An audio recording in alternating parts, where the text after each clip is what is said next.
want to respond to this thing that said we've been obsessed and crying about racism for decades. Where has it gotten us? We as Black people are more concerned with being victims versus coming up with solutions. So here's the problem.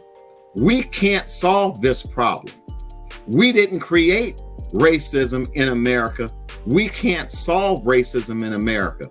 We have to work within the system we're given to get ahead as best we can. I'm not crying I'm not crying victim. I'm pointing out that how the system is flawed. Pointing out a flaw in the system does not make you a victim, and it does not make you cry victim. I have never said woe is me. When we started talking about me, I have 2 degrees in electrical engineering. I own my own house.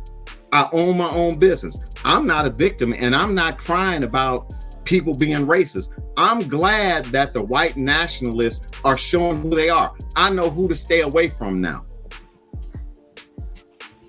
Polite racists are more dangerous than the overt racists.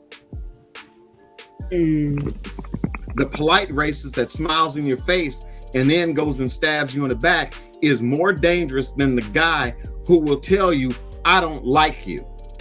And I don't like you because you're Black. I'm cool with that. If you don't like me because I'm Black, I know I need to stay away from you.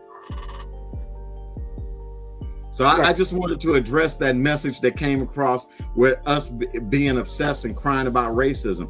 I'm not crying about it. I'm just pointing out that it exists for those people that say it doesn't. Right. Or just who refuse. Well, generally, I mean, when you talk to people, especially, non-Black folks who refuse to acknowledge it, where it's like, you're not going to want to acknowledge something that benefits you. So at a certain point, just like, this is not a really genuine conversation. So you just agree to disagree. You know what I mean? Yeah, exactly. It's what I said before. Until you call it what it was, you can't have an honest discussion about it. Mm-hmm. But the one thing that's key is you can't overcome these obstacles that we are now facing without education. Because, and it's education in general. We have to be on, that now they're throwing around the term critical race theory. Mm-hmm.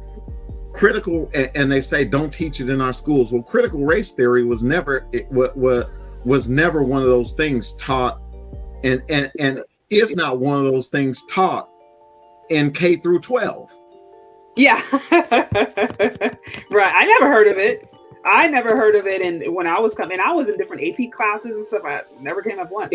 That's because they've coined any talk about slavery, any talk about the history of racism in America, understanding the societal implications of what segregation, Jim Crow, and what impact those had.